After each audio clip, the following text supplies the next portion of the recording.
এক second, dental treatment stop.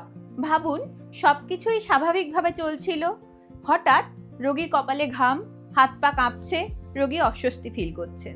অনেকেই ভাববেন হয়তো রোগী ভয় পেয়েছে, কিন্তু না, এটা হাইপোগ্লাইসেমিয়া মানে রক্তে শর্করার মাত্রা কমে যাওয়ার লক্ষণ হতে পারে। বিশেষ করে ডায়াবেটিস রোগীরা যদি ওষুধ খেয়ে বা ইনসুলিন নিয়ে ভালো করে খাবার না খেয়ে ডেন্টাল ট্রিটমেন্ট করাতে আসেন, তাহলে কিন্তু এই ধরনের ঘটনা ঘটতে পারে। তাহলে কি করবেন?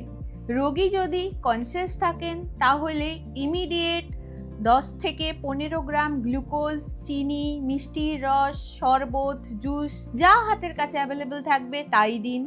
রোগী যদি আনকনসিয়াস থাকেন, ভুলেও মুখে কিছু দেবেন না।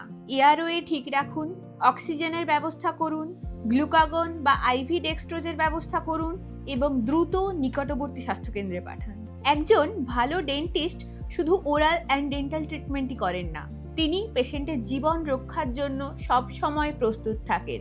তাই আমি বলি, treat the patient first, then treat the tooth. এই ধরনের আরও বাস্তব ডেন্টাল এমার্জেন্সি জানতে আমাদের পেজটি ফলো করুন।